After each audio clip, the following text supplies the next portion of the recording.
Black Politicianz TV, man. So, Trez, Yes, sir. please tell me, man, if you had one celebrity car that you can rap, what celebrity would that be? Gotta be Ross, man. Ross out the gate. Why would you say Ross? Is it something about Rick Ross' intelligence? Is it something that by his cars? What engaged you with Rick Ross? His car collection. I mean, he go back to the 50s, if a Lord. His car collection so huge, man. Yeah, most definitely. So if you woke up tomorrow with $5 million in your bank account, God bless you that you do. Mm-hmm. What exotic car would you get and design and wrap yourself? Like if you had $5 million and like you know what type of man you are, so you know you're gonna put some aside, take care of family and what's it. But if you had some bread to just focus on that car and wrap it yourself, do the due diligence on it yourself, what car would that be? Man, it would have to be I wouldn't call it exotic, but at least a Hellcat Durango or a track out. Something simple, you know what I'm saying? I could do my little teaks with it, throw a little horsepower in it, still tote, you know what I'm saying? Still carry my girls, my kids, you know what I'm saying? I still gotta take care of the family. You know what's crazy? A lot of people don't know.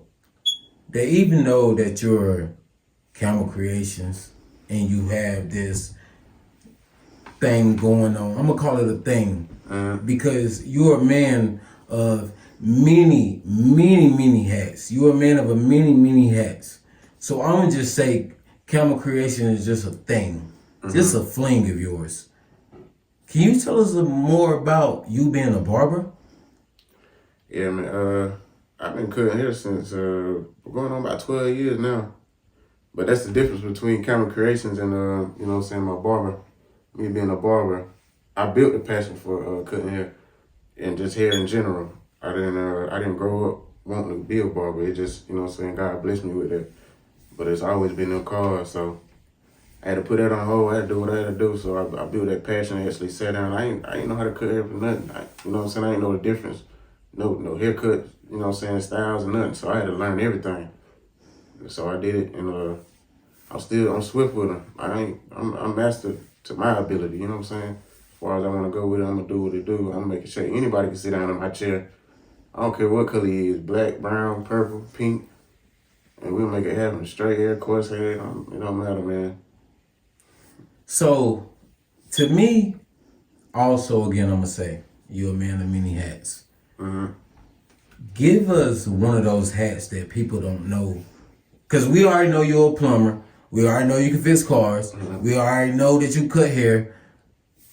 What else? Like, what, you a master chef? Like, what you already got a clothing line. You design clothes. Like, you already on IT. You know everything to do on phones and computers. Like, give us something that people don't know about you that you do and is actually a passion of yours. I mean, I'm a country boy, man. I mean, riding bikes. I don't know, it's the thrill, you know what I'm saying? I ride bikes, you know what I'm saying? So I'm just country, man. I'm countryfied. Got it bad. So you the type to wring a chicken by his neck, cook the chicken, and do all that? Nah, I ain't that far down in the damn country, bro. I ain't ringing no chicken by his neck, bro. So how far in the country you? What's your limits to your countryness?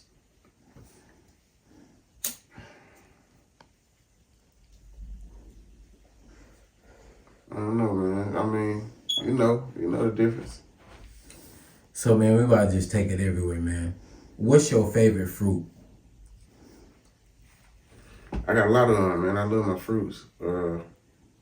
Apples, green apples at that, pears, pineapples. I mean, the list goes on. Strawberries. Yes, sir. So if you was to have your own farm, what are 5 things that you would have in your farm? Oh yeah, we do a little bit of that too. Got a little garden going on. But what are 5 things that you would have on your farm? Like you get say animals? You get anything. You have a unlimited supply on anything that you want on your farm, but you only get 5 of those. Watermelon,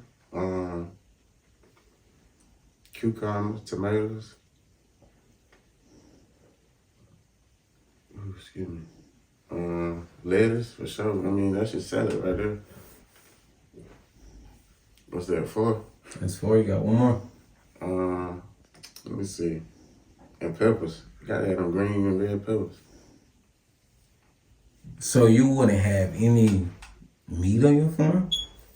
Like no cows? Yeah. Like, cause now you just cut out. You know what I'm saying? I can go see you about the veggies. I thought you were about to say one thing about the meat. You don't got no cows, nothing. You the veggie man now. You the veggie man.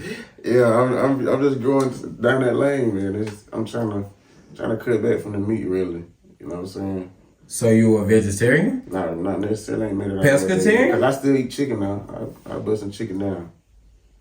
So which animal do you feel like is more dirty, like the chicken or the pig? The pig, bro. Pig. It's the pork. That shit. It turned my stomach upside down just talking about it. So what advice could you tell generations in your family about the pig? I ain't got no sweat glands. Where you think that stuff going? That's too much. Bro. So if you see your auntie cooking some chitlins, making some what's the name, anything. Right. Now look, growing up, I used to bust it down. Yeah. Chitlins. That's that was up until I knew what the hell I was eating. So as a grown adult, as a grown father, as a grown man, what can you tell your peers and your siblings and family members about the dangers of pork? I mean, you damage your long term. You know what I'm saying? You cutting some of them days short. That stuff ain't good for you. They used to say, you gotta think, they used to just eat that stuff like that, and back in slavery days, they ain't had no choice. They had to do what they had to do, so. So if you was a slave, what would your slave name be? Probably Black Country. Black Country. You gotta give a slave. You gotta give me that was a slave nickname. Look, what would your last name be? I don't know, man. You give me one. What you got? I was gonna go with Freeman. I gotta be a Freeman. I look like a Freeman, bro. Look. We both gotta be Freemans. Look, we getting up out of there. Yeah. For sure. Take every exit out too. So like, I know that like, what is one struggle that you feel like growing up with a single mom brings you? Drive. Dedication, dependent. Whatever, you know what I'm saying? Doing what you ain't gonna like to make it happen. So, growing up with a single mother, and I know a lot of single mothers like struggle with this. Do you feel comfortable having or if you ever had, but do you feel comfortable with a stepdad coming into play, or would you rather your mother just deal with, you know what I'm saying? Like, now that you look at it as a father point of view, like would it have you rather a stepdad to come in, or how would you know? I mean, that question is kind of, you know what I'm saying, it's kind of hard to answer though, because I mean, I knew who my daddy was, but even though he wanted, I understood. At the time as a child, I didn't understand. But as I got older, I started understanding. So once I understood what was going on, I seen, you know, hey, she had hers, you know what I'm saying? But he knew his role he had to play. You know what I'm saying? He want my daddy. So, I mean, I respect you as a man. But now that disrespect, I ain't tolerating. But you calling me daddy, I'm calling you daddy types. Nah, we ain't on that type of time, bro.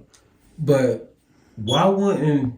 Because I have personal relationships with your father, and you know, So we having this conversation, like, you know, Mm-hmm. but why wouldn't you appreciate the stepfather and call him dad when he's, because my stepdad raised me since I was 1. Mm-hmm.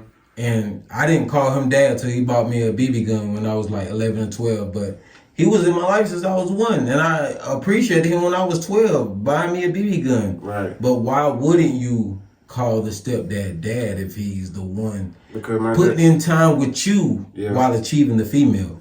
Because as we men looking at it now, you know that's hard work.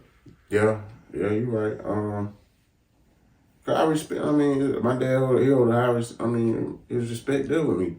So I don't see me calling another man daddy. I mean, I respect a man if he, you know what I'm saying, relating to your situation. If they took out the time to do that, then that's respect, for real.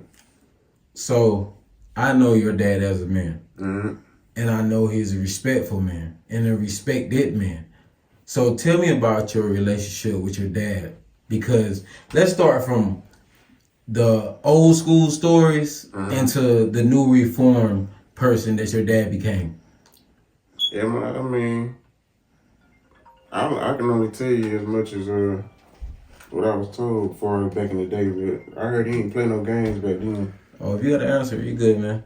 Yeah, let me see. It's my little sister, bro. All right, go.